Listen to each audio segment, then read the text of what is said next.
Okay, all right. Okay, so I will start now. Okay, Jade, you can record now.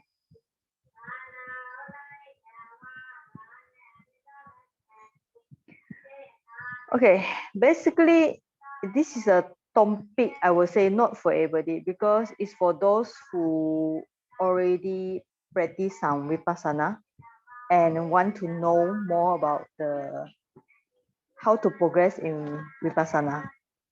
And then want to ask about when certain problem like imperfection, corruption, defilements in the practice of Vipassana, how should you deal with it? So this is not a topic for everybody, all right? Not like sila or morality, all these are very easy topic. Okay, so when we want to talk about 7 stages of purification, we have to talk about these 10 imperfections. Vipassana Upakkilesa. I will explain this in detail later. So basically, so this is introduction. So there are 7 purification, 7 stages of purification, which called Visuddhi in Pali. All right, so I will read out one by one. The first one is a purification of virtue or morality, Sila Visuddhi. Second one is a purification of mind, Chitta Visuddhi. Third one is a purification of view, Dikkhi Visuddhi. Fourth is purification of by overcoming doubts, Kanka Vitarana Visuddhi. 5 is a purification by knowledge and vision of what is path and what is non-path. Magga, Mega, Jnana, Dasana, Visuddhi. Number 6, purification by knowledge and vision of the path progress. So Patipata, Jnana, Dasana, Visuddhi. Number 7, purification by knowledge and vision, Jnana, Dasana, Visuddhi. So the last purifications are the result of the earlier 5 purifications. So this is just the introduction about the 7 Visuddhi. Okay, so I will go one by one, would describe it so you all can follow later. Now, so for this 7 purification, it described using the 3 simile.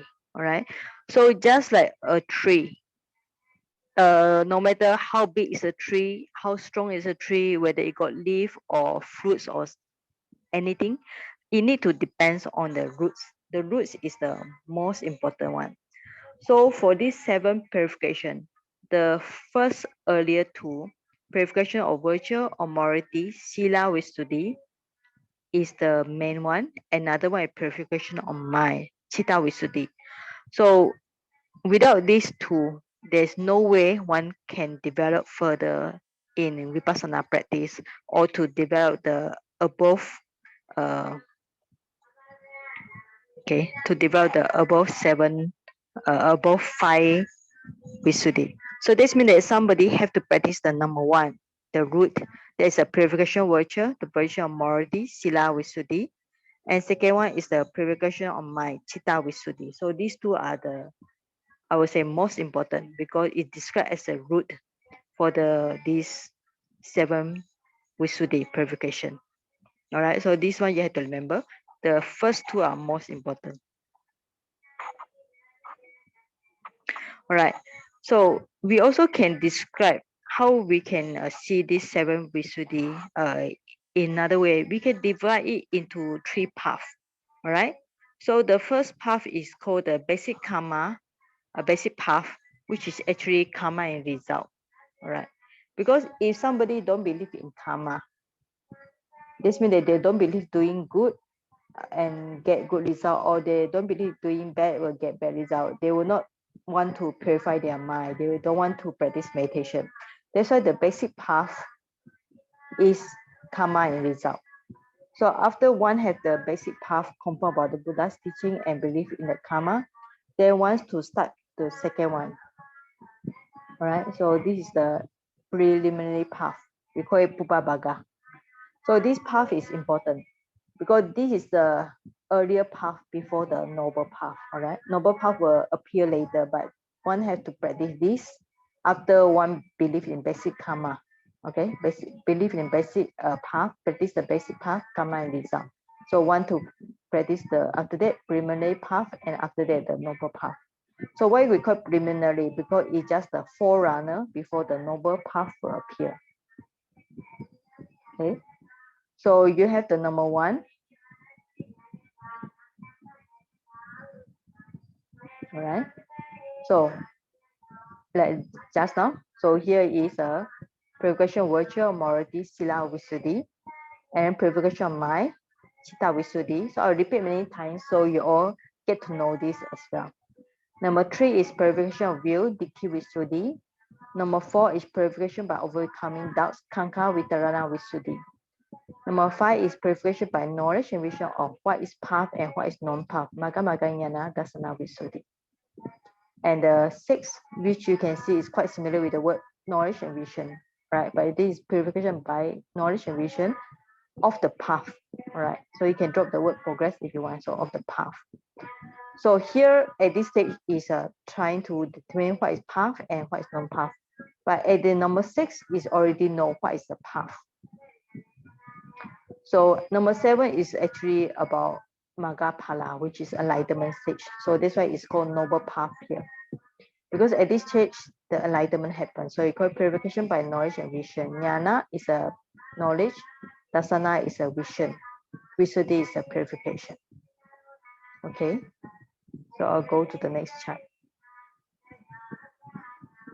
All right, so now I will describe one by one in detail. So the first visuddhi is called purification of morality, sila visuddhi. So the first step in the practice is the purification of virtue. It's a prerequisite practice for meditator and also to fulfill the 10 paramitas, means the 10 perfections. For noble worldlings or lay person, he must observe a minimum of 5 precepts. A meditators in the intensive meditating retreat observe the 8 precepts. For Sangha members of the Buddhist order, he has to observe 2 to 7 precepts, Patimokkha. So by strictly observing the precepts, one will achieve purification of virtue, sila visuddhi. So the first one is actually, I think is everybody can understand, which is very easy. Talk about the purification of morality. It means that somebody must have a pure or good morality here. Minimally will be 5 precepts, or if you go for intensive meditation, 8 precepts. And then for the Sangha member have their own precepts. So this one I think is a no problem. Everybody can understand this. Right? So second one, purification of mind, chitta visuddhi. Chitta is the mind, visuddhi is a purification. So when meditators start to meditate, everybody mostly will encounter hindrances, which is called nivarana in Pali. So I think everybody will know this, especially when you start to practice meditation, or even you practice meditation for some time, it always come up. First one is kama chanda, nivarana, passionate or sensual thoughts. There's a lobha, greed. Second one will be vyapada, nivarana, evil, hatred, and dosa. So the difference between the first and second one, you can see the first one is more towards like greed, means you're wanting more and more, right? It's a lobha, greed. And second one is more like opposite of greed, so it's a hatred, anger. So this one you call this is a, like we always say, greed rooted, and this is a hatred rooted. So you can see greed and hatred here. Sloth and torpor, pinamida. So this happens when you practice meditation or after a meal, you feel very sleepy. The mind is very not active, very dull. All right. So this is, it will disturb the mind. So that's why we call it hindrances. It will hinder the progress. And then next one is restlessness, udacha, kukucha is remorse. So basically the mind have a restless, cannot stay still, or sometimes the mind is worried about things not done properly or bad things done. So there's remorse here. So all these are hindrances.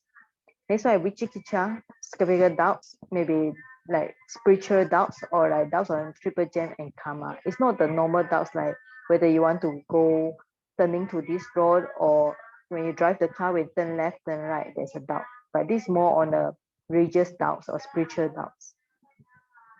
So usually the mind is also obsessed by these 5 hindrances. So when one continues one effort in meditation, these hindrances will gradually be suppressed. Then one will achieve purification of mind, chitta visuddhi, which means temporary suppression of hindrances or mental defilements. So if somebody managed to suppress all these 5 hindrances, so one will achieve the second one. So this is called second one. All right, purification of mind, chitta visuddhi. So this means that the mind is pure, or the mind is no more tortured by these hindrances. at this point, it's just temporary suppression. It's not permanent. Permanent is only when noble path happens. So this is just temporary suppression. Right? It's enough for the person to get chitta visuddhi. All right, purification of the mind. All right, now I'll continue with number 3. All right, third purification of view. View is a dikti, so dikti visuddhi. So I will read. And these hindrances or nirvanas are temporarily suppressed. One can see that the object and noting mind are actually two different things. For example, in sitting meditation, the meditator is noting the rising and falling of the abdomen. The rising and falling is material rupa because of the up and down movement. The distension and relaxation of abdomen is due to the in-breath and out-breath. The motion is a characteristic of wind, fire element. This wind element is a rupa phenomenon. The mind that is nothing is a nama, mental phenomenon.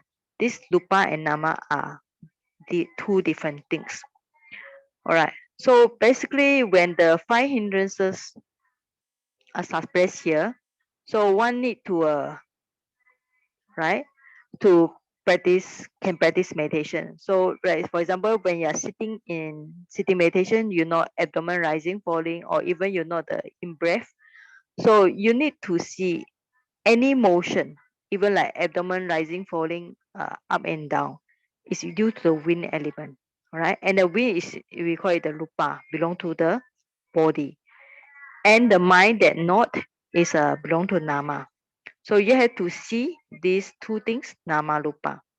So that means that in sitting meditation, you can see the nothing one, the mind is the mind, and the object is the rupa or wind element.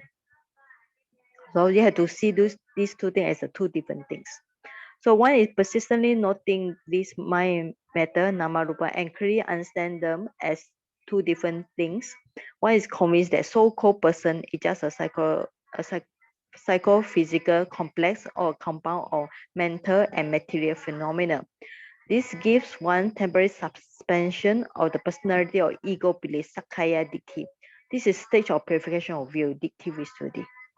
Okay, so if one inclines the mind to observe the ultimate truth, one can verify by oneself that these namarupa constitute so-called being, or an individual, or the I that is not real. Okay, so this means that how to get this third purification of view, dikti visuddhi. So first thing, as we always emphasize when you practice insight meditation, you really have to see nama rupa as two different things. So you have to practice very clearly until you see the mind is the mind, the body is the body, and you can see these two are separate things, even though they work together. All right, they work together. Like you want to go to sleep or you want to eat, whatever. The nama rupa work together, but you have to see them as two separate things.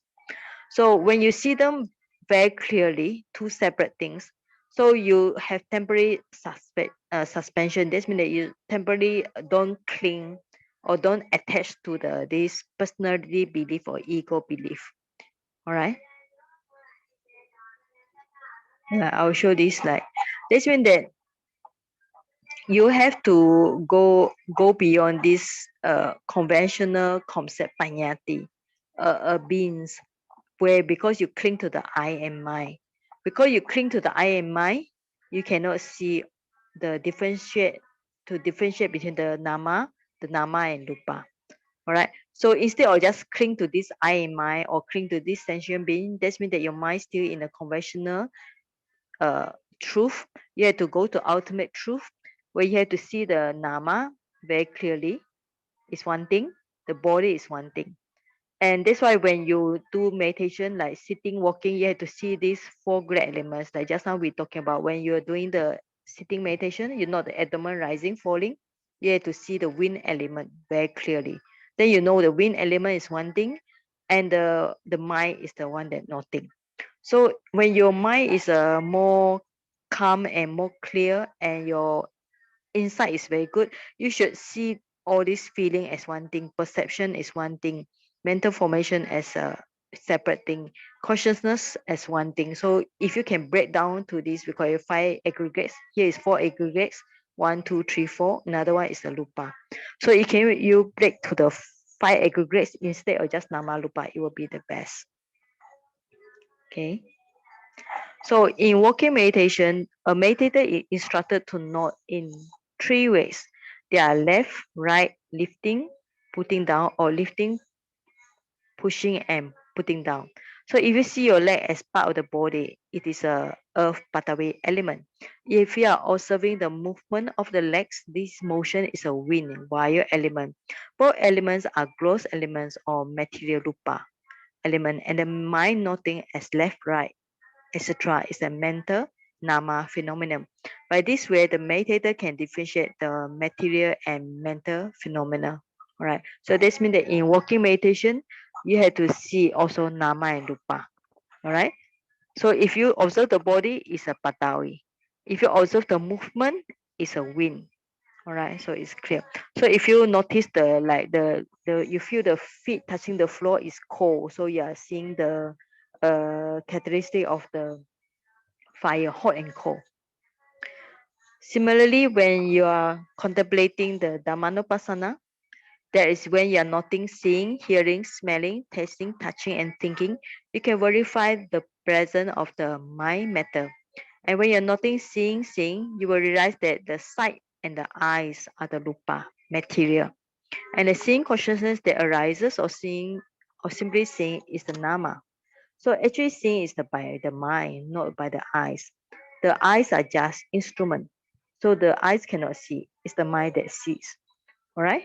So this means that here you also have to see in the process of like seeing, okay, or hearing or anything. You have to even like we call it the sixth sense contemplation. You have to see what is nama, what is lupa, right? The sight and the eye is lupa. Then the one that seeing consciousness is nama. So you have to differentiate nama rupa when you sing. Similarly, when you hear something, you have to see the sound. Like now is they are chanting there. So the sound and the ear are rupa. And then the one that hear is the hearing consciousness and so on. So even in the nama dhamma nupassana, sixth sense contemplation like this, you have to see what is nama rupa. So seeing is by the mind, not by the eyes, all right? So the eye is just the equipment, all right? Okay, so when you're noting the hearing, the sound and the ears are rupa, and the hearing consciousness that arises is nama. So nama rupa, mind and body, is everywhere. There's no person, no individual, no I. So this means that when you hear the sound, like now you hear the sound here, so you have to see there's no I or no person is hearing, it's just nama rupa take place. So when one clearly perceives the mind, the matter or nama rupa, one will achieve nama rupa parichedanyana. There is the first insight to distinguish between mind and matter, right? So the first insight we call it in Pali, nama rupa parichedanyana. So this means that paricheda means that differentiating. One can differentiate clearly what is a nama and rupa. So when one can see clearly, then you can get the third one, all right? Third purification, called purification of your Visuddhi. All right, so I will show you the charts here. So later I'll go back just now, all right? So basically what I have covered is the first one, purification of virtual morality is by observing precept, you will get this one. So like just now I say, if you can temporarily suppress the 5 hindrances like greed, hatred, sloth, temper, restless and worry, doubts, then you get the purification of your chitta Visuddhi. Then like just now say, if you can distinguish between nama and rupa, so nama rupa parichadanyana. So when you can clearly distinguish what mind and body or mind and matter, nama rupa, you don't cling to the idea of I, all right? So because you don't cling to the idea of I or my and whatever, so you don't cling to this, so means that we call it the personality belief. You do not have the personal belief, then you have a purification of view. Means that you have no more view, this wrong view, okay? This wrong view on I and my. So at this stage, you will get the purification of view. Okay. So I go back to just now, right? So this part I covered by just now, the third purification. So basically, very clearly, so at this one, you must stop clinging to the idea of I and mine to get the purification of view.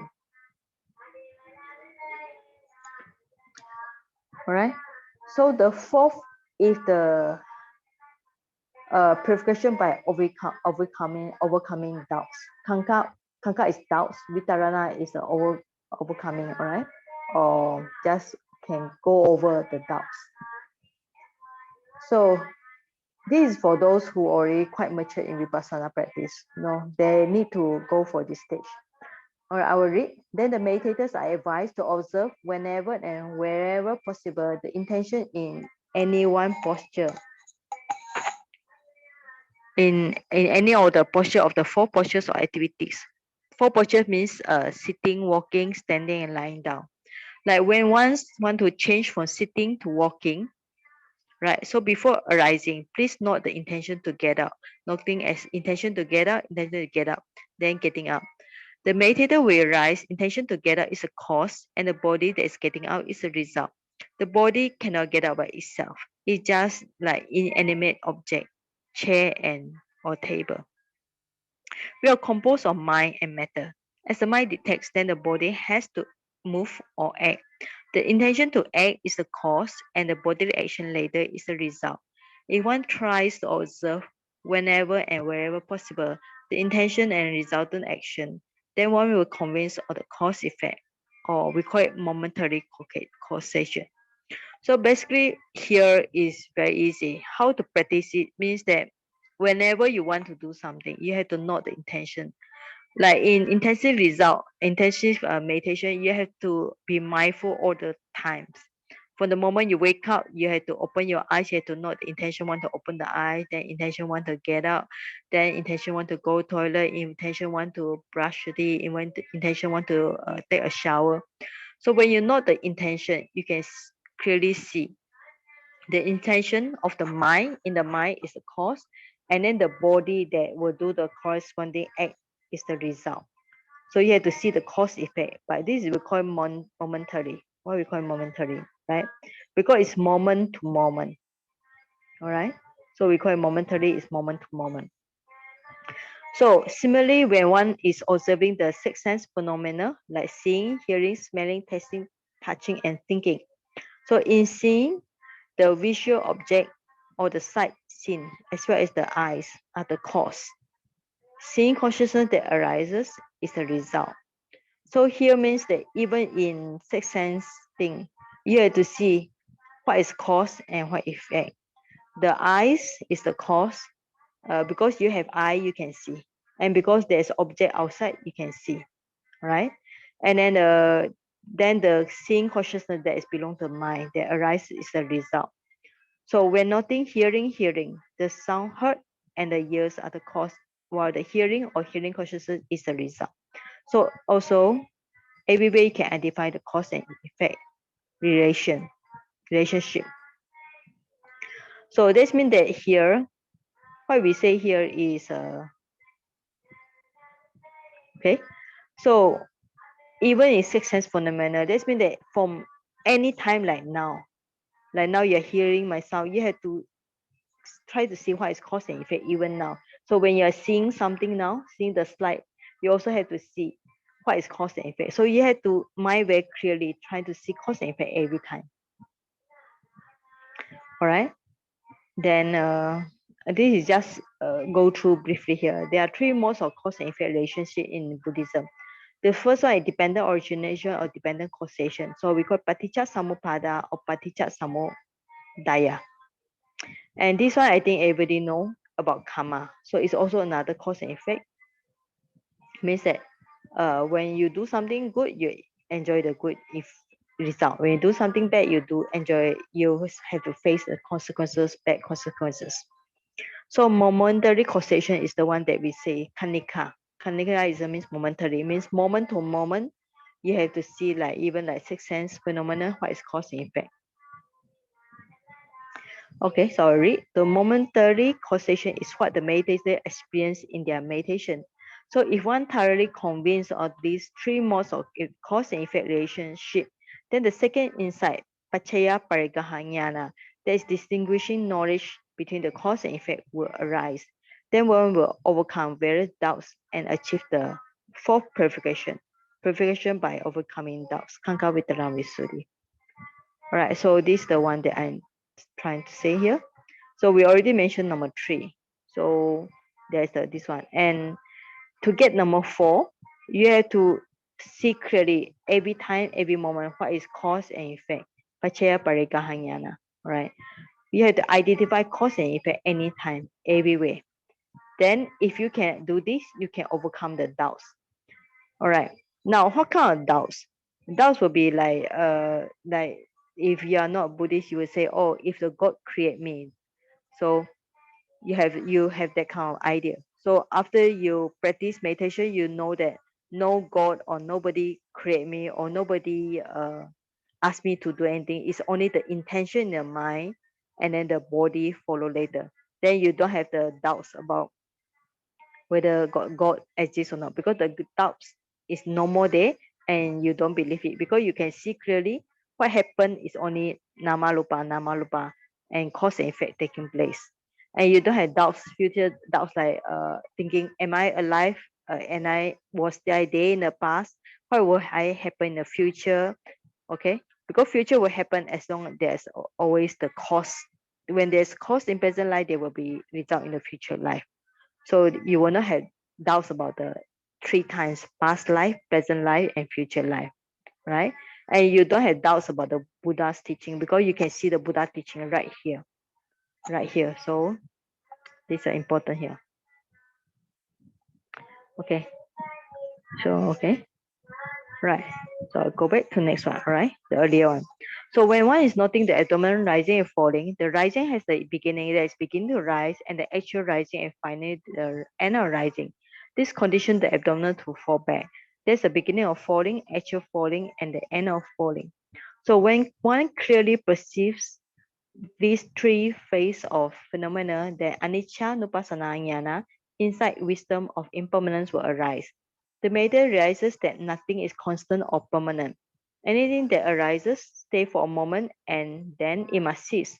Or any phenomenon has a beginning, middle, and final ending. What appears must disappear. What arises must cease. When we see that everything is impermanent, then the insight wisdom of Samasanayana, which consists of unsatisfactoriness, dukkha nupassana, egolessness, anatta nupassana, will arise. So these three characteristics of impermanence, unsatisfactoriness, and egolessness are the characteristics of all phenomena.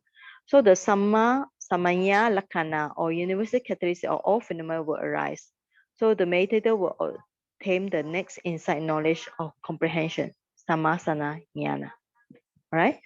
So this is another insight knowledge, right? So this is called samasana. Basically, samasana jnana is very simple. This means that he has to see everything. We call it the universal characteristic. What is universal characteristic in Pali Samana Lakkhana means that everything, all the phenomena will have the anicca, dukkha, anatta, right? So all the phenomena will have the anicca, dukkha, and anatta. So how do you see this is when you practice meditation, all right? So even like you know the abdomen rising, falling, all the abdomen will not rise forever, it will fall. So, or you know the breathing in, breathing out. The breathing in will not continue, it will stop. There will be anicca. Like breathing out also will stop. Or when you do walking or you stretch the hand, any parts of the body or any thinking in the mind, they will stop. So you have to say everything is anicca. So because of anicca, then you get to know dukkha and you get to know anatta. So basically, to obtain this sama sanayana, you have to see everything have these three characteristics that mean the anicca, dukkha, anatta. Okay. All right. So this we come to this. So of course now is a lot of theoretical aspect for those you are listening now. All right. So basically, this is called knowledge or comprehension on the anicca, dukkha, anatta. Samasananyana. Right. So this is actually starting of the Magamaya Jnana Dasana Visuddhi. So it's not complete yet because there are few that you need to go through. So basically, after you know the Namarupa, then you have to see what is the cause and effect in the Namarupa itself. Or sometimes Nama can be the cause or Lupa can be the cause. Or sometimes Namarupa, they act together. All right. So after you see Namarupa, you have to see all the Namarupa as Anicca Dukkha Anatta at this state, Samasana Jnana. All right. So this is the number third insight knowledge. So how we go to number 4 and so on, so I will describe later. So this is number third insight knowledge. All right. And number 5 will be the purification by knowledge and vision of what is path and non-path. Magga is path, amaga. All right. So it's actually combined of 2 words, Magga and amaga. Because Magga and amaga combine, the A and A become long A, so you got Magga, Magga. So it's not Magga, Amaga, it's actually Magga and amaga combined. All right. So at this stage, it's important to, you have the knowledge, you need to acknowledge to see what is path and not path. Dasana means seeing. Seeing means that you realize with your knowledge also, that you see yourself. Okay. So when one's go on meditating, one will only be able to identify the 2 phases of phenomena. The mind cannot clearly perceive the middle part of the phenomena that is TD. The mind can only perceive the beginning and ending. So this is arising and passing knowledge. So we call it the Udaya Jnana. All right. Okay. So suppose you are noting the sound as hearing. You begin to hear and know more. Like you hear the clock chime, so you hear the thumb, the old clock chime, and then just a static moment which is not clear, and the sound disappear. This means the arising and passing away of the hearing phenomena is very clear to the mind. So this is a knowledge of arising and passing away. This stage of arising, passing away, this knowledge is very important to meditators. Before this stage, the meditator have a strenuous struggles with the hindrances and unpleasant feelings like aches and pain. Here at this stage, the pleasurable experiences will arise. So some wholesome states of mind will arise. Okay, basically at this stage, so like we just say earlier on, at the earlier stage, you can see, if you, when you're noting, for example, noting the abdomen rising, you can see the beginning, you can see the middle, actual falling, and end. So this means that at this stage, earlier stage, you can see the beginning, middle, and end. However, at the next stage, when your wisdom is more matured, you only can see the middle part. Sorry, you cannot see the middle part. You only can see the beginning and end. You don't see the middle part. It's because your mind is so focused on passing away. So you only can see what arises and you can see it pass away. So you don't see the middle part. And also at this stage is important. So you will have some pleasurable feelings. All right. Why is it? Because if we take the earlier knowledge, right? So if we take the earlier knowledge, so when somebody practice, there will be lots of hindrances. So there has a struggle to get purification of mind. So the hindrances like greed, hatred, delusion, sloth, torpor. So the mind are struggling, right? So at this stage, even though the mind can see the namarupa, they also not clear. So at this stage, the mind can see cause and effect. So at this stage, the mind, this is what I say, this is my way you can see the anicca, dukkha, anatta, all right? So when you see anicca, dukkha, anatta, especially when you see dukkha, so your mind also see a lot of pain, suffering, right? So there's a lot of pain here. But when you reach the next one, this number 4. So when you reach this number 4, knowledge arising and passing away at the tender stage, okay, at the tender phase.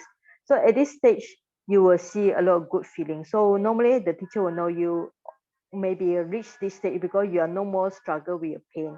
So you will have some good feeling, and maybe because of your inside knowledge is sharp and your concentration is quite good. So that's why there's a lot like joy and so on at this stage. Okay, now I go back to the chart. Okay, now I continue. All right. So what are these pleasurable experience, right? So number one, light, obasa. Second one, insight, jnana. Third one is joy, lecture, piti.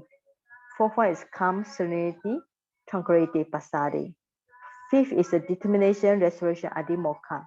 Six is effort, pagaha. Seven is happiness, sukha. Eight is awareness, upatthana.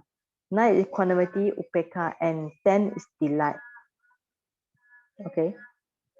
So by all this, we call it the 10 upakkilesa, defilements, imperfection, corruption in vipassana. So then you will explain. Now we will explain one by one about this 10, and later I will explain why we call it corruption or defilements. All right, one will see light or brightness or basa in one's meditation, which give one election. The second is called insight or jnana. So when meditator mindfully contemplates is a mindfulness meditation objects, he can clearly see the insights or ultimate truths. Like when the yogi is noting rising and falling of the abdomen, he can report rising and falling is just taking place, and the mind is noting as if somebody is watching. So he can clearly perceive Namarupa as two different things.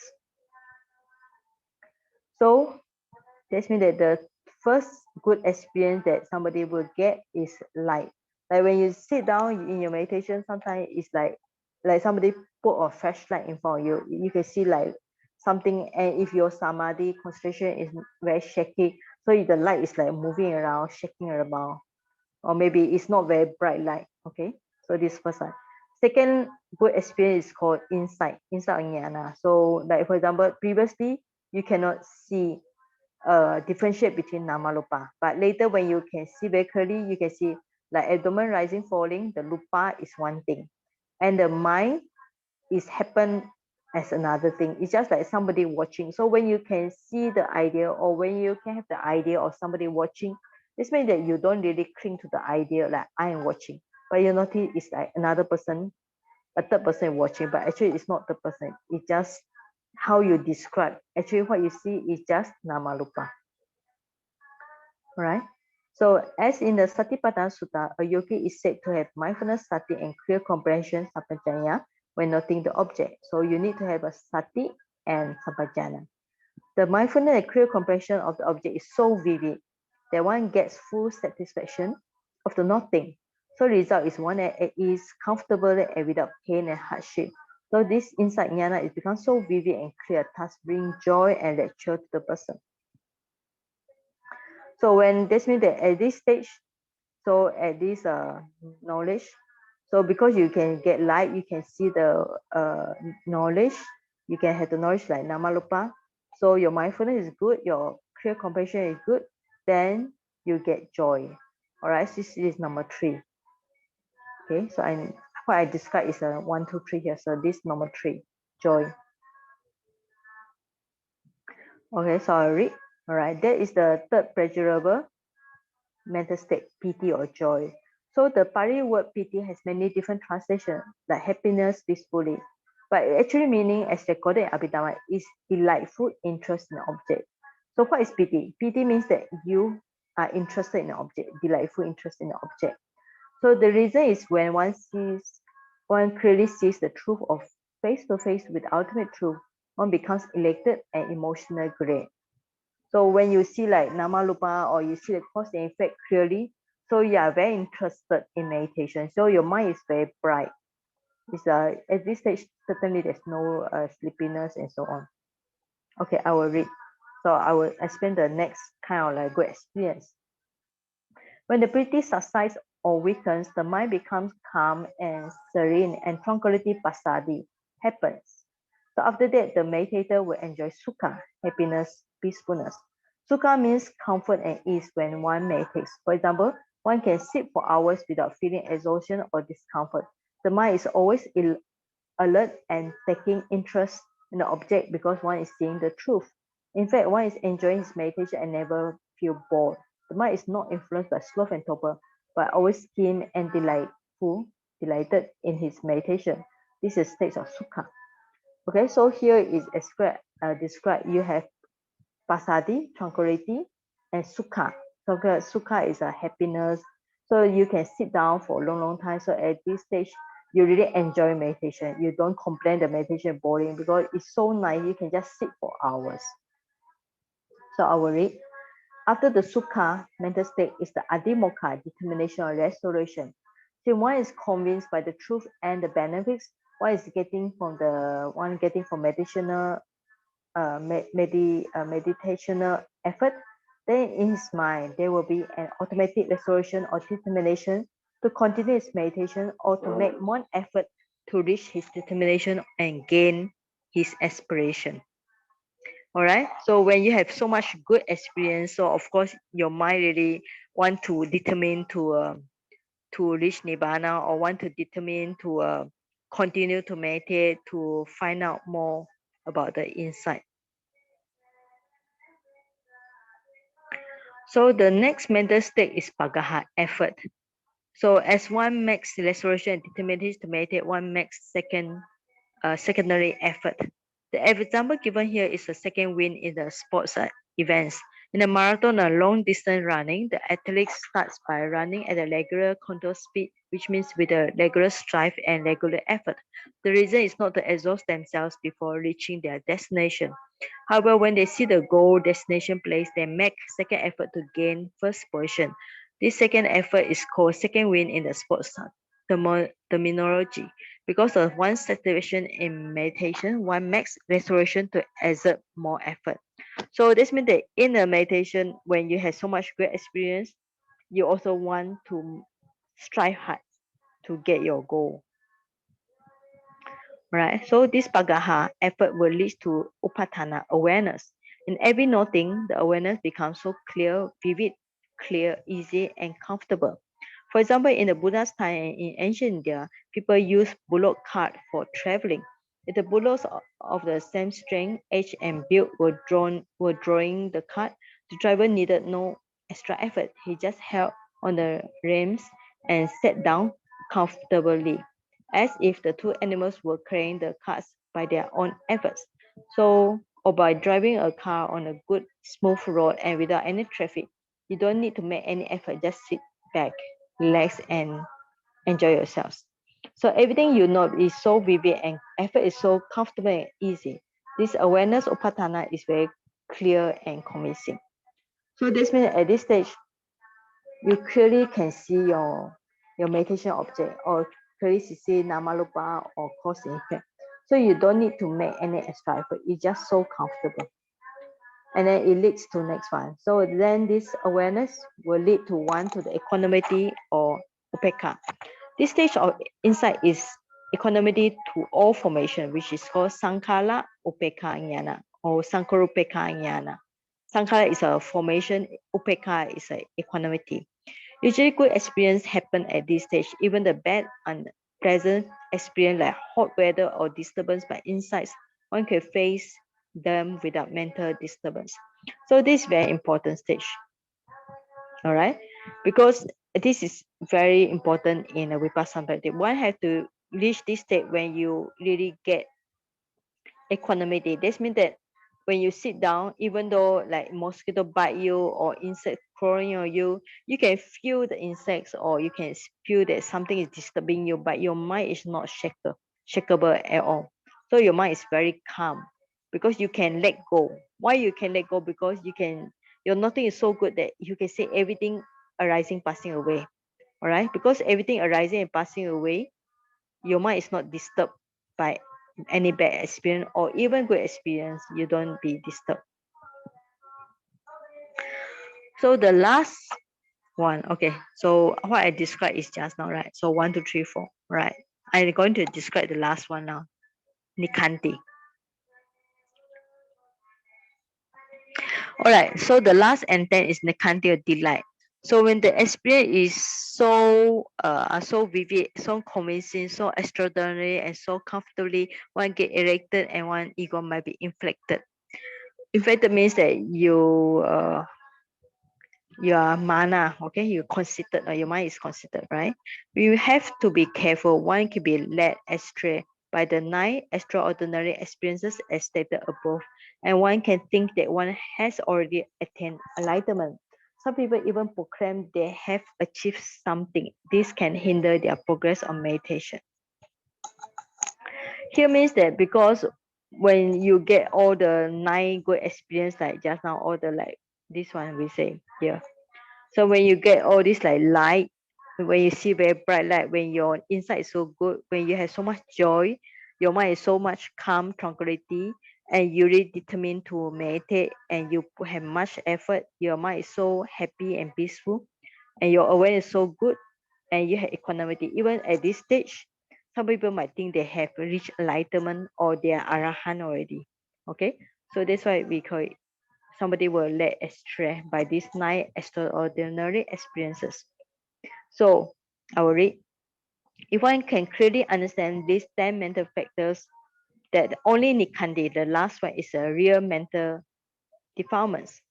Okay, the last one in Nikandi delight is actually kind of attachment. All right, but all these 10 are called Vipassana Upakkilesa or Vipassana Upakkilesa.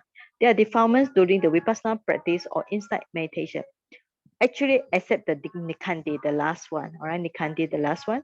The rest are good mental states. However, if a meditator delights in and enjoy these mental states or extraordinary experiences and do not want to continue his meditation, these mental states will hinder his progress. So that's why they are called Vipassana Upakkilesa. Kilesa means defilements or corruption here. The problem is meditator delight and enjoy. All right. So you can see yourself just now.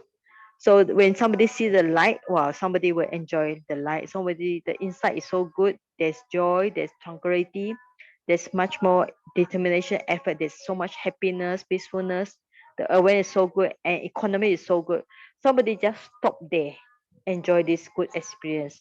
So number 10, delight nikanti. Actually, this is a real problem because one delight in this good experience, delight in one to 9.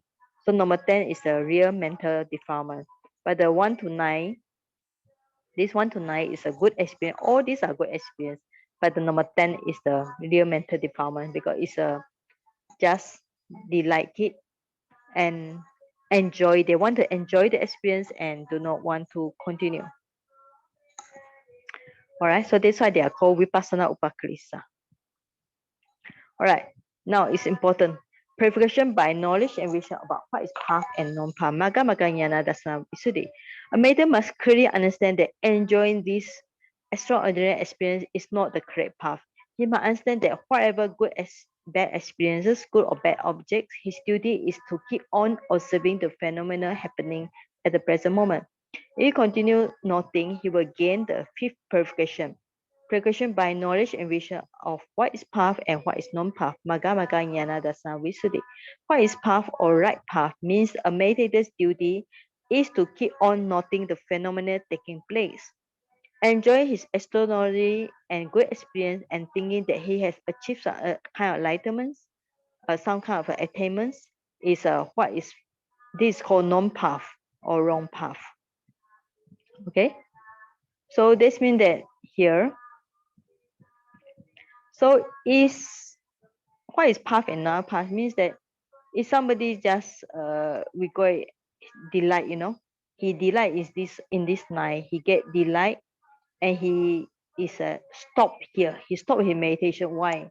Because he enjoys so much all this good experience. So this will lead to we call it amaga. Okay. Amaga means wrong path. Okay.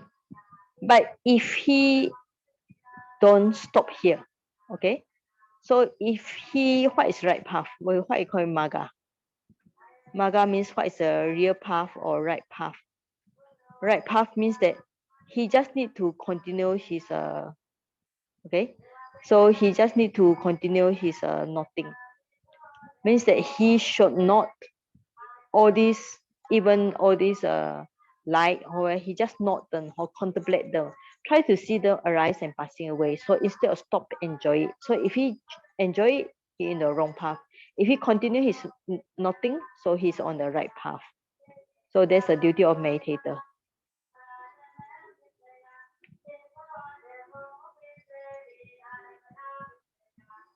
Okay, so I'll go back to the earlier charts because all these are related to each other. All right. Okay, so we are talking about here.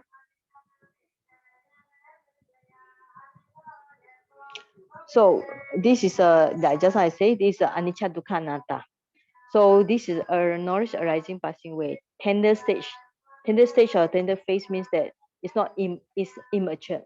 Mature phase of this arising passing away knowledge is you have to overcome the 10 Vipassanupakkilesa, like the light, joy, tranquility, equanimity. So you have to let go and continue your nothing. So if you continue your nothing, then you reach this one, mega jnana dasana wisdom. Then you know what is path and wrong path. So you need to have a matured phase here. Okay. Now, this is number 6 already. I hope you still follow me. Okay. All right. So 6 Visuddhi, purification by knowledge and vision of the path progress. Patipata jnana dasana Visuddhi. After realizing the mega jnana dasana Visuddhi means that you know what is path and non-path. One continues his practice to gain the 9 upper levels of insight. So here I will describe briefly because it's another topic here. So the first one, you need to go back. That means that you still have to go back to Udaya Bayanyana, arising and passing knowledge. You need to reach the matured level. Then there will be knowledge of dissolution, Banganyana, means that you see Namalupa, everything just dissolve by itself. Because you see so many dissolution, sometimes you have fear. But this is not the fear about like you fear of fire or whatever. It's just the spiritual fear. You see everything dissolve, you got the fear. Then misery means that knowledge of misery number 4 means that you don't get you don't see them as a happy thing, all right? Adinawanyana. Because you don't see them as a happy thing, then you get the number 5, knowledge of disenchantment, nibbidanyana. So you don't get attached to things. And then you wish to for deliverance means that muchinta kaya, that you wish to let go all these things because when you see all these things keep on passing away, so you wish to deliver from them, not to be bound to them. Then you need to review the knowledge again, reflect it, review it. We call it knowledge or reflection, reviewing patisangkanyana. And you need to go back to equanimity to all formations. This is an important one. Yearly equanimity to all formations means whatever good and bad your mind can accept. Any namarupa good and bad, your mind is equanimous to it. So number 9 is called knowledge of conformity, anuloma jnana. All right. So if you can get 9, this is I will describe briefly because it's another big topic. One will have clear vision and insight of the 6 purification. That's called patipata jnana dasana visuddhi. All right. Okay. So this is number 7. Right, so this number 6. Purification of knowledge and vision, which I described just now. Patipata jnana dasana. This means that there's 9 types of insight. Like the first one is which I count because there are 16 knowledge years here. These 7 purification, actually this talk, when we study the 7 purification, we need to study the 16 vipassana jnana. So this why I put them together for you all to compare. Right, so they are actually we call it 9 types of knowledge according to some of the books and Mahasiddha. All right, so you need to first one still need to overcome the vipassana kulisa. Then you need to go like just dissolution, fearfulness, misery, disenchantment, aspiration for deliverance, reflective on knowledge of contemplation, equanimity. So this is important. So actually in the vipassana knowledge, the highest one you should reach is this one. You might have to practice until it's equanimous to all the formation to nama rupa, whether good or bad, the mind can accept, whether hot and cold, whether mind is having bad thoughts or good thoughts, a good mind or bad mind. So the mind have to, your insight knowledge should practice up to this level. Right? This is important. This one, conformity and change of lineage, this is actually in the mental process. This one is happen by itself, so we don't need to practice. This one I put the stars here. All right. So now I will describe the number 7, purification by knowledge and vision. All right. Purification by knowledge and vision, jnana dasana visuddhi. After that, there will be gotrobu, knowledge. You will find this gotrobu when you study Abhidhamma. This is called change of lineage from the mundane to super mundane state. And then there will be path knowledge, maganyana, and then fusion knowledge, palanyana, or the first enlightenment, sotapanna. This followed by revealing knowledge, pacha-vekanayana. The method will reveal the path, the fusion nibbana. He also will reveal about this defilements, abandon. This means that at this stage, how will somebody know that he attained enlightenment? Because right after the Maggaphala, all right, right after the Maggaphala, there will be revealing knowledge. It happens by itself. That's why if somebody really attain enlightenment, he will know because he will reveal about the path and fusion. He also will reveal what kind of defilements he abandoned, like sakaya ditti, personality belief, or doubts and so on. And he also, maybe some, not all, will reveal about what kind of defilements still remaining. Then this talking about first enlightenment. If one continue to go on meditating, he will gain the path and fusion of the second enlightenment, Sakadagami, path and knowledge of the third enlightenment, and the Arahant, the fourth one. Right? So this is the 7. All right, path knowledge. 13 is the Gotrabu. Gotrabu, we call it change of lineage. So if you study Abhidhamma, you come across this term. It change of lineage because all these are mundane, right? Means that it's a whirling, whirling kind of mind. But Gotrabu will change it from this whirling to the Magga. Magga is super mundane. So this called change of lineage from the whirling to the noble one. Path and fusion and the living this one. So this is a 14, 16 Vipassana knowledge together with the 7 purification of mind. Okay. All right. So this is the last chat. So after that, we go for Q&A. How do you want to understand these 7 purification? The simile of the lily of the 7 chariot. Okay. Rata Vinita Sutta. So this is happened in the Majjhima Nikaya. If one of the sutta there, you can go and have a look. It's very interesting. All right, the commentaries cite the discussion took place between Sariputra Mahathera. People know Sariputra is the one wisest in the wisdom, with the great wisdom. And then the Venerapuna Matani Putta, he also very wise. Sariputra Mahathera was foremost in wisdom, where Venerapunya was the Arahant with the 4 analytical knowledges. Whenever these two Theras met, they always had Dhamma discussion. Sariputra Mahathera asked the Matini Putta Mahathera, why do you renounce the worldly life and enjoy the Sangha order? Is it for Nibbana? Matani Putta Mahathera answered in brief is for purification of virtue, the first one. The purpose of purification of virtue is for the purification of mind. There's a second one. The purification of mind is for purification of view. There's a third one. So it's like one purification of 1 is for number 2. Number 2 is number 4, number 3. Number 3 purification for number 4. Number 4 purification is for number 5. Number 5 purification is number 6, and the 6 is for 7. So it's an answer like that. A simile is given here. King Pastenadi of Kosala had to travel from his places in Sawati to Saketa. So now I checked the internet. Saketa is a modern name. It's called Ayodhya. So the distance was about 70 kilometer away.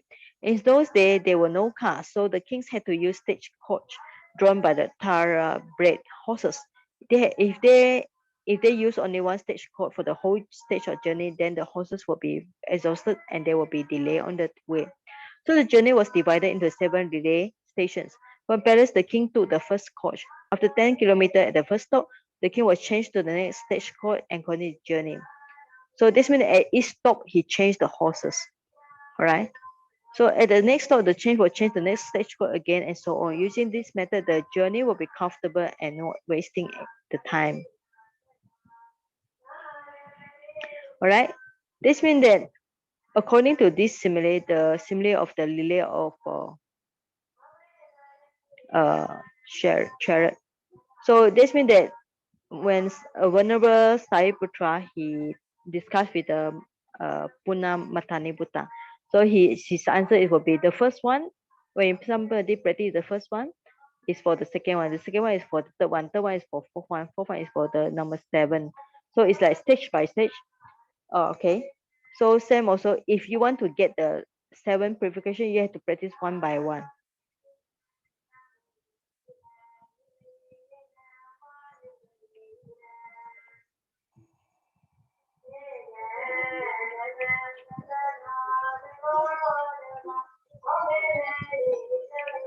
All right. Okay. So any answer? Any question? We can stop for a while. So I have a rest, and then you all can ask question now. Anybody want to ask question?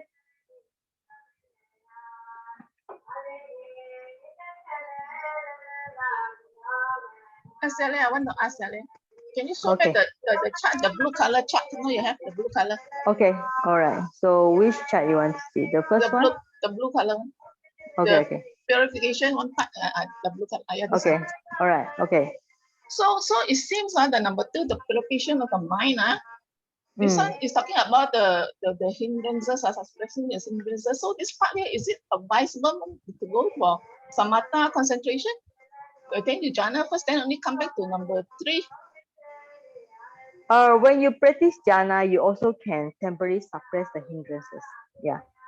Jhana will also temporarily suppress, same like vipassana. So after you practice jhana, when you have to leave the jhana. So even if somebody practice the jhana, he managed to get inside the jhana attainment for whole day, he still had to come back. Because if he don't leave the jhana, as long he can temporarily suppress the hindrances, he had to leave the jhana to go and practice the next one. Okay? So he cannot stop in the jhana. So yes, you can practice samatha, but you have to leave the jhana after that to continue to distinguish what is a namarupa here. Yeah, because when we come out from the jhana, the concentration is much clearer, you see, to distinguish between the mind and body. You can see the already the inside, the 3 characteristics, you can see it so clearly. Without concentration, you can't see those. So it's more advisable to that means to go to practice jhana first. Is it advisable? It depends which kind of jhana you practice, no? So like in a lot of Vipassana center, some like we call it Chame center, some of the famous centers, so they advise people, some people their mind is very hard, you know, so they cannot get anything. So the teacher asked them to practice metta. Metta is also jhana, you know? Yeah. Metta is you can get how many to third or fourth jhana in practice metta. Because when they practice metta, their mind is more pure and more soft. Because a lot of people, you notice, if they practice vipassana, they always, well, in meditation they always quarrel with people, right? Why? Because the mind is so hard. Yeah. So when they practice more metta, their mind is more soft and they are more tolerant towards people, and it helps to improve the mind. So practice metta, which is also a samatha. So when the mind become more soft, they don't have so much hindrances. All right? Because a lot of hindrances will happen when you have to, in your home, you can do whatever you want, right? But when you go to meditation center, you cannot do whatever you want. You have to associate people, you have to sleep, sometimes sleep with other people, right? So there's a lot of conflict, a lot of problem come out. So that's why some Vipassana center ask the student to practice metta. In fact, when we do regular chanting, you know, when we share the merits, or when we do aham, awero, home, this is also practice of metta. Okay, so when if somebody lucky they manage to get jhana, yes, after that they can change to vipassana.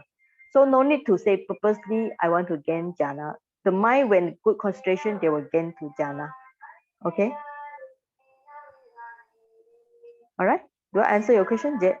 Yeah, correct. I know. Because if we don't go into samatha to develop the jhanas, if we go into vipassana to go a kanika samadhi, the kanika samadhi is rather slow. I find it for myself.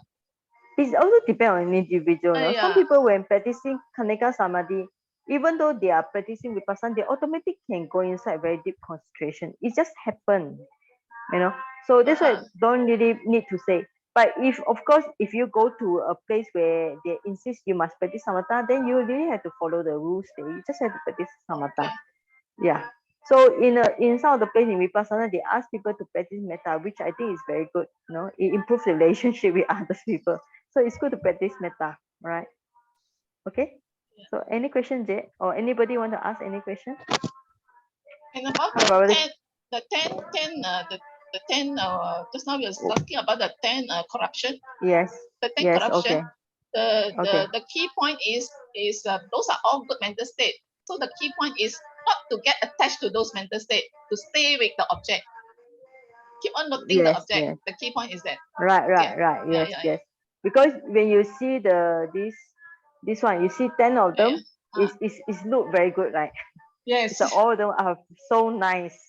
But they will this one will be on the path, isn't it? Whoever walk the path, this one all will come out, isn't it? Right. The right path is even all these good stage, you must meditate. You must let go. Let go. You have to let go. The wrong path is you get attached. That's why number 10, Nikanti, the last one, is the delight. Why you delight in all this? So the number 10 is a real defilement.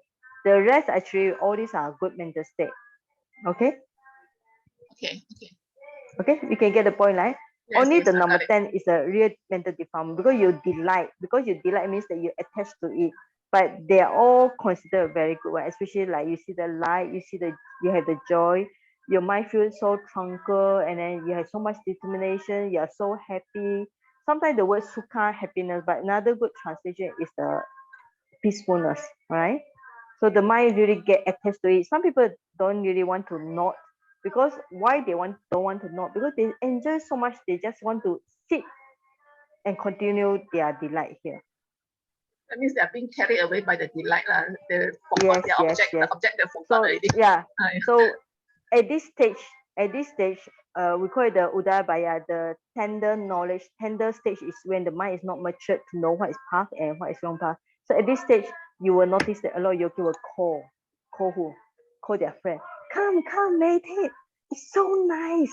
You know, they will start to use their handphone, start to call people, start to put on their Facebook. Please come, you must come to meditation. It's so nice. And then their mind will start to get more attached to their meditation, and then they were even so happy. And at this time, some will be guru. What is guru? They want to talk to other yogi, and other yogi will come to them, and then they will share their knowledge about how to meditate, you know. So they become good teacher. It is at this stage. So they will attach to their own experience, and then they will get so excited. They just want to broadcast the whole world. Oh, my meditation is so good, you know. So that's why they need to receive guidance from the teacher. Okay, to know what is path and what is not path.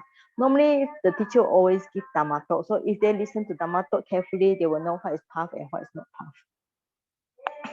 All right.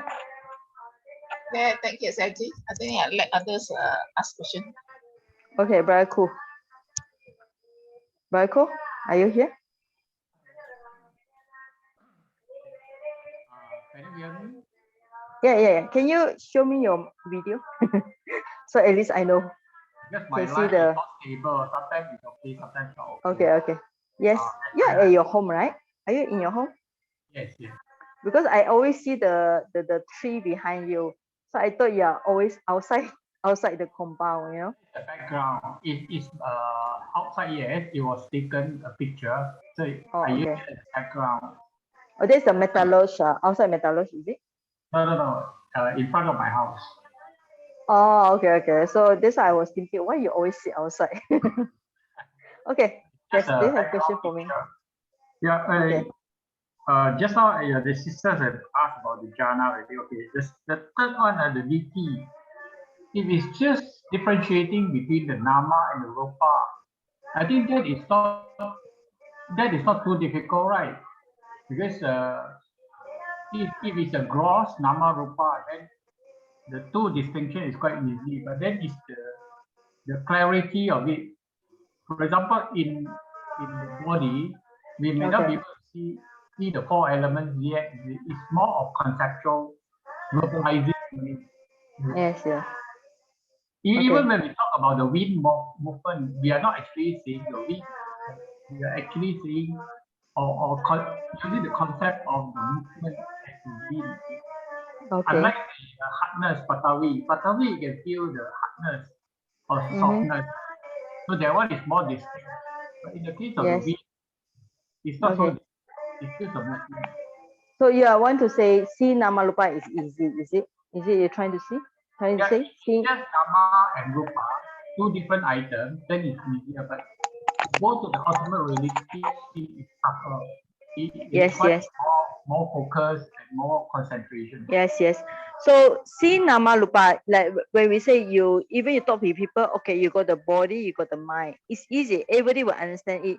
But even though they understand it, but when they still get angry, the feeling of I still come back, I don't like this, I don't like at that time, this nama lupa definitely not there anymore, because I'm so angry, I want this, I want that. So at that time, no nama lupa.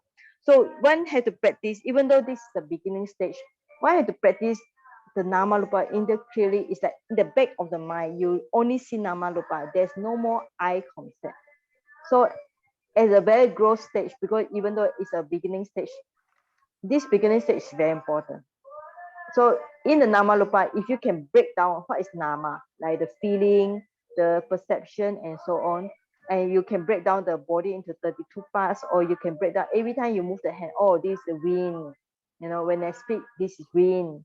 When something touches it, I know it's hot and cold. So if you can see the 4 elements, it's even better. Then the insight, it will be more clear.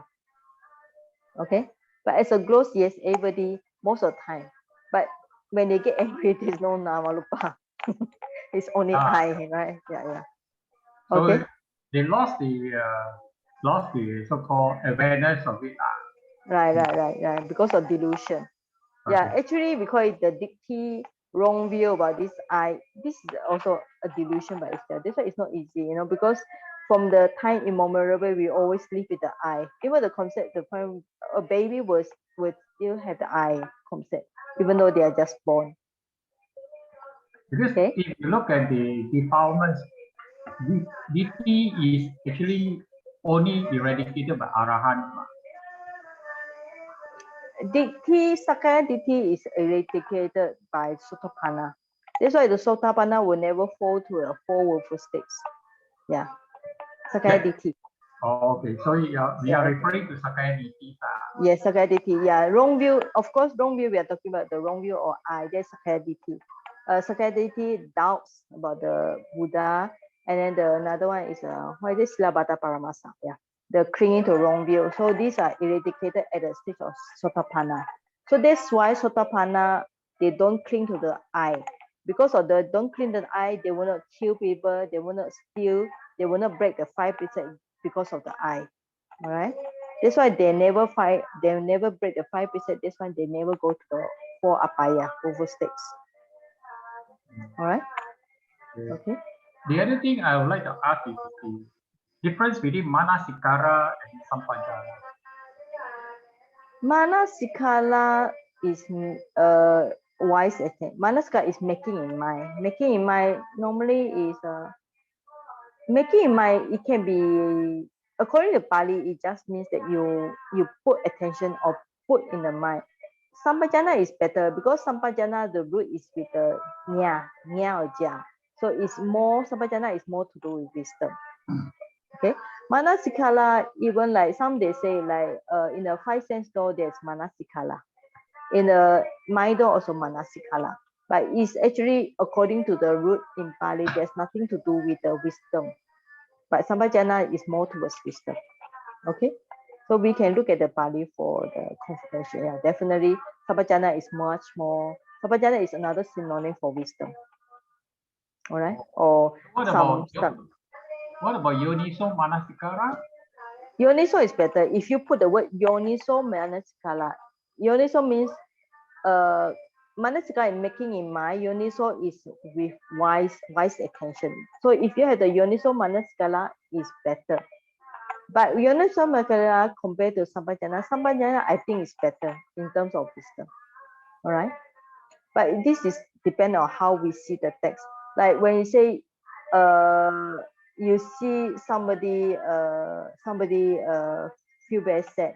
Then with the Yoniso Manasikara, you contemplate, oh, this is the karma or somebody. So yeah, with the Yoniso Manasikara, wise attention, you can prevent yourself. You can have equanimity, like just now we are talking about equanimity, because you see with the wise attention. But at that point, you also need sampajanya. Like just now we talked about mindfulness and sampajanya. So at that time, your mindfulness must, your sampajanya, your wisdom must work to see even he is namarupa. I also namarupa, and we are all subject to karma. Okay. So do I answer your question? So in a way, it's actually from manasikara, then become yoniso manasikara. Yes, yes. Then become yeah, you can see like this. Yes, then yes, become jnana. Yes, yes. You can say Yoniso Manasikara is the first. So it's a different degree of wisdom. Yes, yes. Because when we see something, there must be. When we see something, we can just simply see something. But if we focus well, there will be Manasikara, making in mind. But with the wise attention, then it will be Yoniso Manasikara. Then after that, we have to clearly see it as Namarupa. Then you got Sampajana here. Yeah. But maybe you can say maybe Yoniso Manasikara is not so strong as a Sampajana would be better because the root is Nya, right? The root is a Sampajana Nya. With the Nya is definitely something to do with knowledge or wisdom. All right? Okay? Okay, thank you. Okay, thank you. Okay, so any question from Jenny or brother King? YP King, brother King, do you have any question? Or Jenny, do you have any question? Yes.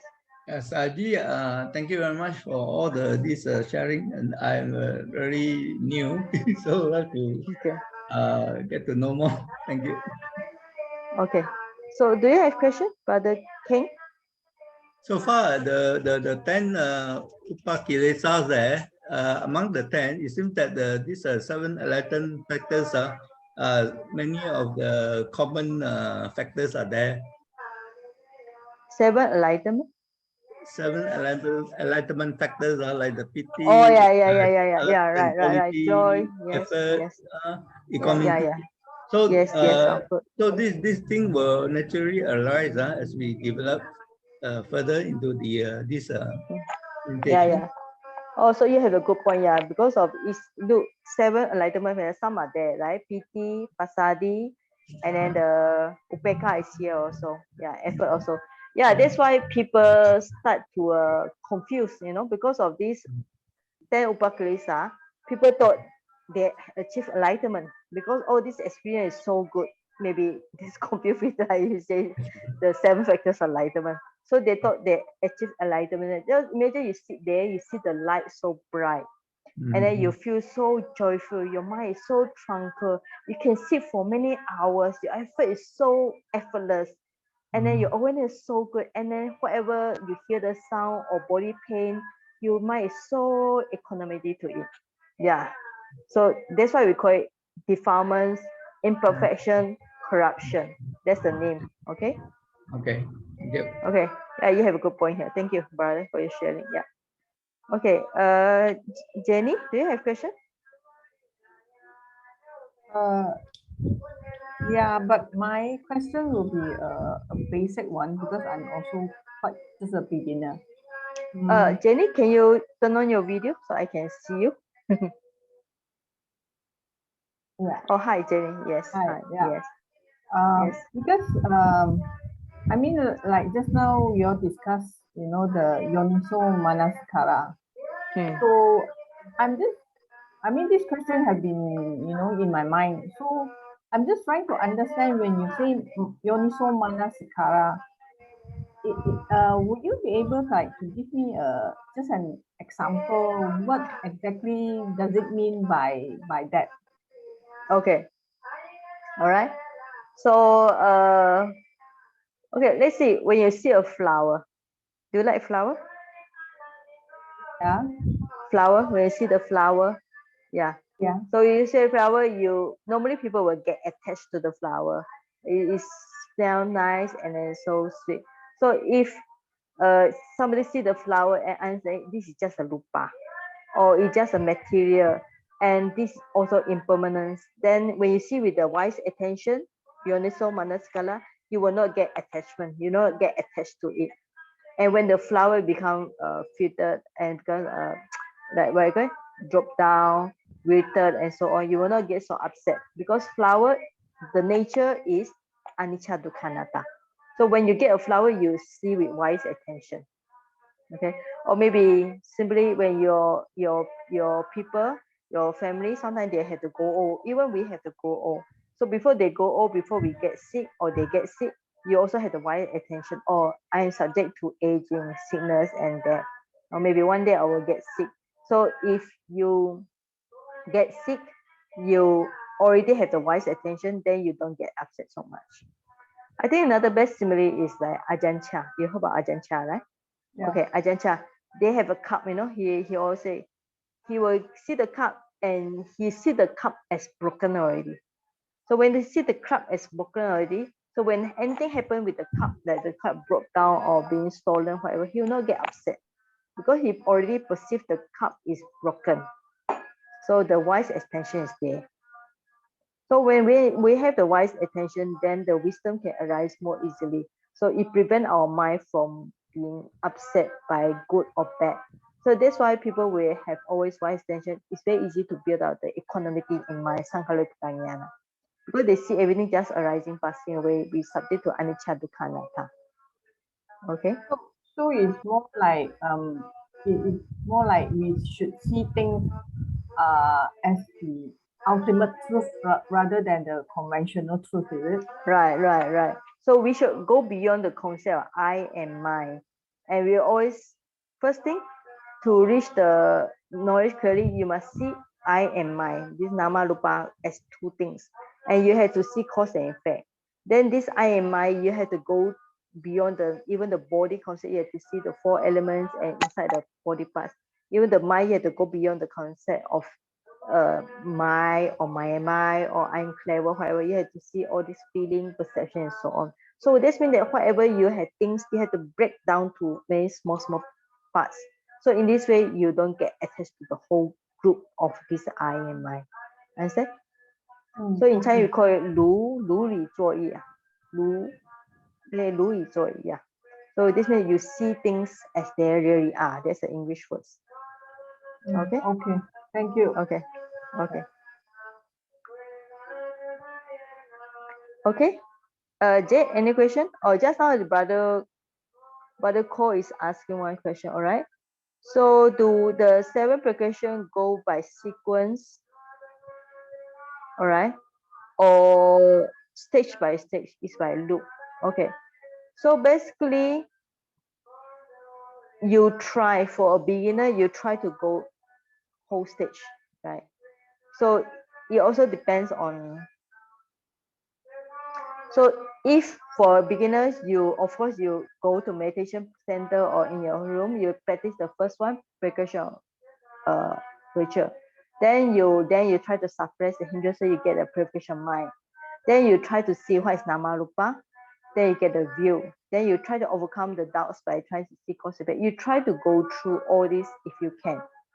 But sometimes, let's say if you go for meditation retreat, sometimes you are not free. You may be able to reach this stage. Then after that, you go back home. So the next time when you go to meditation center again, you have to start from beginning again. All right, you have to start from here and go here. Maybe the next day you reach here, you can see Anta Dukkha, Anicca Dukkha Anatta. Then maybe you can reach the tender stage. Then you stop here because you have no time. Then the next time you still have to come back to here. All right. So it's a progressive one, but you still have to build from the basis, because we say that number 1 and number 2. Remember the simile of the tree here? So the number 1 and number 2 are the basic. So even though you try to go for the 4 or 5, but still you have to go back from beginning, right? Because they are the roots, they are the base here. Okay, right? But let's say if somebody already attained Arahant or maybe enlightenment state, Because somebody if attend certain enlightenment stage, he will definitely easy for him.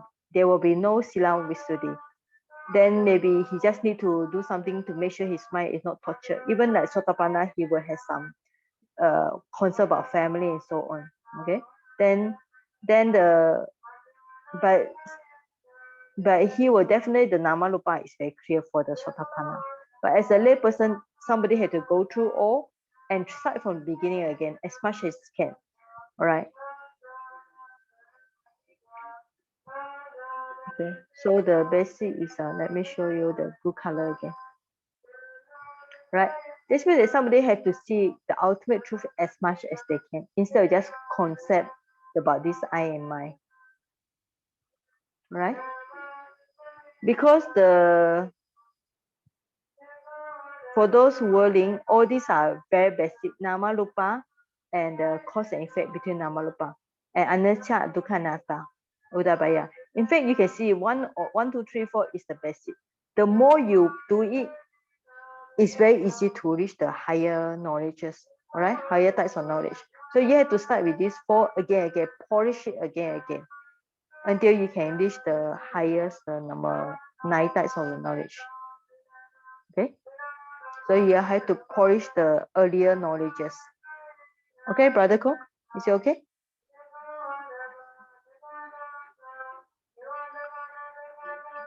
All right. Brother Ko, is it okay? Okay. Thank you. All right. Okay. Yeah, Jet, any question? Saji, no question, but thank you very much for your talk. It's very enlightening for me. At least I have a clear the 16 knowledges. What are they? I know about it now. Okay. I have to pay more attention to it. Yeah. Now is question answer. So you listen to something, and now it's my time to test you whether you can follow me or not. Okay. So okay, number 1, how many types of purification? 7. How many types of purification? The 7. answer 7. Okay. Okay. How which one is the basic? Sila. Sila and the mind. Sila and the mind. So the first 2, right? Yes, the first 2. Okay, all right. Okay, how many types of insight knowledge? 16. Ah, good. How many cause and effect mentioned here? 3. Okay, what are they? What are they? What are they? One is Paticca Samuppada, one is it? Okay, on the Paticca Samuppada. The second one is on? Karma, okay. The third one is on? Kanika. Yeah, Kanika, the momentary causation. Yes, 3 of them, correct. Okay, how many types of hindrances? 5. What are they? Sensual. Okay. Sensual thoughts to do with greed. Second one is? Ill will. Okay. Third one is? Sloth and torpor. Okay. Fourth is? Restlessness and worry. Okay, good. Number 5 is? Doubts. Okay, good. Okay, you are real Buddhist student. Okay. Next one. How many types of Vipassanupakkilesa? 10. Okay, good. Okay, next one. How to overcome personality belief to get purification of view? By A or B?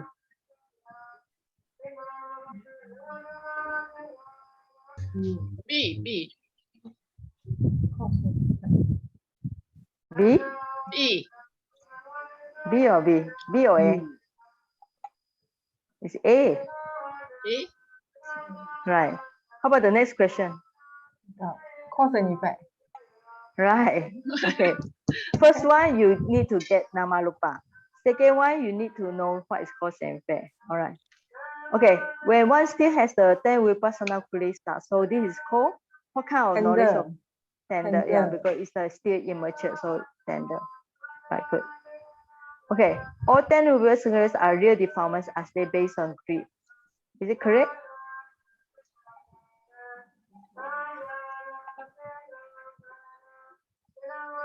Yes, correct. You gotta get attached to it.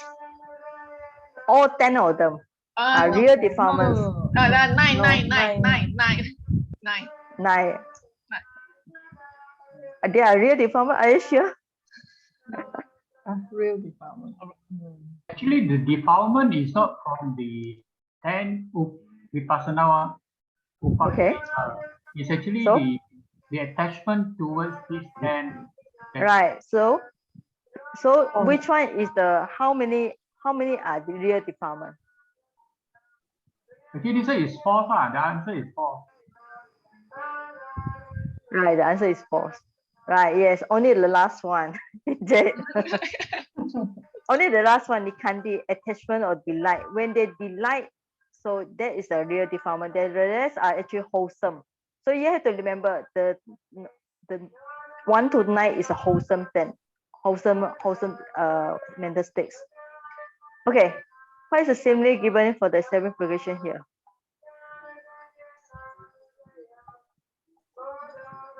Simile given?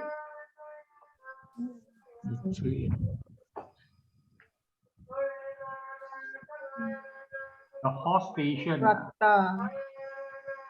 Yeah, the horse. Rata Vinita Sutta, the relay of chariots. Yeah, okay. What is the highest insight knowledge that one should practice before the path and fruition knowledge arise? Read carefully that one should practice, no?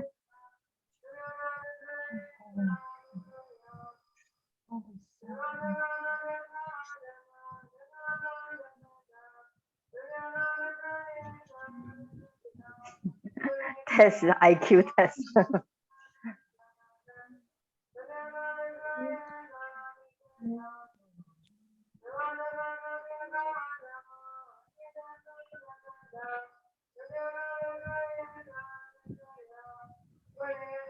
Okay. Do you think, okay, I'll give you a few answers here. Do you think it's Gotrabu? Do you think it's a conformity knowledge? Do you think it's a Sankaripikanyana, equanimity to all formation? Or do you think it's a reflecting knowledge? Or do you think it's arising and passing away? Arising and passing away? No, okay, no. The highest one.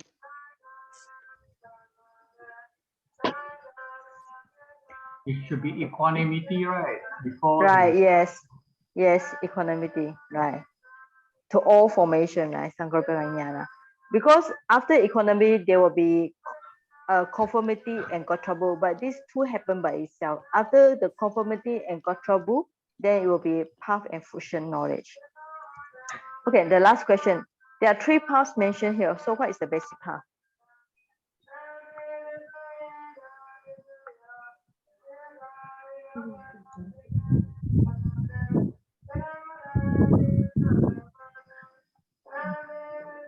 So the 3 paths here, what is the basic path? The second one is a preliminary path. The third one is a noble path. And what is the basic path?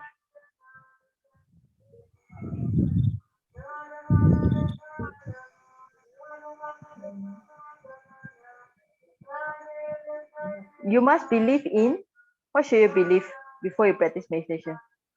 You believe in K. What is K here? Karma. Yes. Yeah, somebody must believe in karma. Okay. Right. Yes. Okay, so I go back to the 16 knowledge first. So okay. So you can see the highest one is this one. Because these two, conformity, these two happen in the thought process, mental process. So enlightenment, when enlightenment and these two will happen by itself. So this is the highest stage that one should practice. So it's all the Vipassana practitioner, they should really aspire to go for this one, right? So to go through this one, you still have to overcome this, then Vipassanupakkilesa. And then all this happen, dissolution, fearfulness, misery, all this happen when you see a lot of anicca, dukkha, anatta. The moment you see this, finally you see a lot more about anatta. You see everything in non-self. So you don't cling to I and mind. That's why your mind is equanimity here. So to get all this, you practice as much as anicca, dukkha, anatta as possible, but you still have to base on the nama rupa. Okay, So you still have to go to earlier charts on the Namarupa. Okay. Right. So you still have to go to Namarupa and then see the cause and effect. And this is on the Anicca Dukkha Anatta. And when you see Anicca Dukkha Anatta, especially Anicca, you see a lot arising, passing away. Okay. And then I go back to the. So you have to see more on these 4 great elements. Besides 4 great elements, there are other things like in Pa'au, they see many different types of the lupa also. But you basically you have to see as much as you can.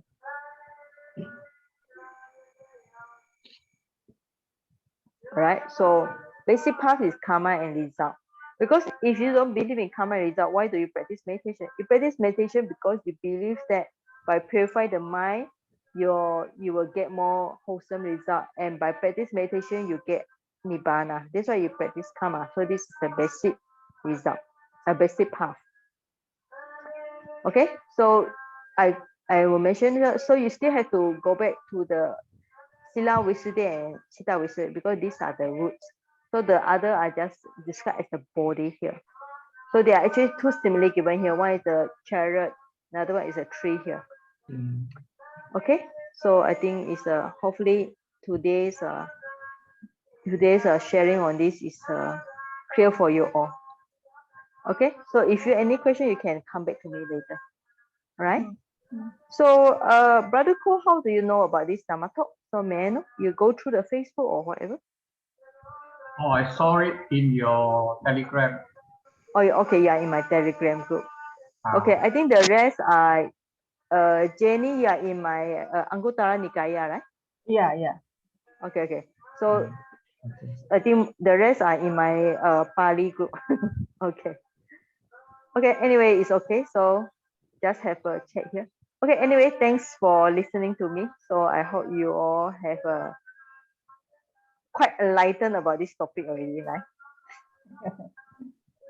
Okay. Thank you very much. Okay. Okay. Okay, bye. Bye. Okay, see you next time. Bye. Thank you. Sadhu.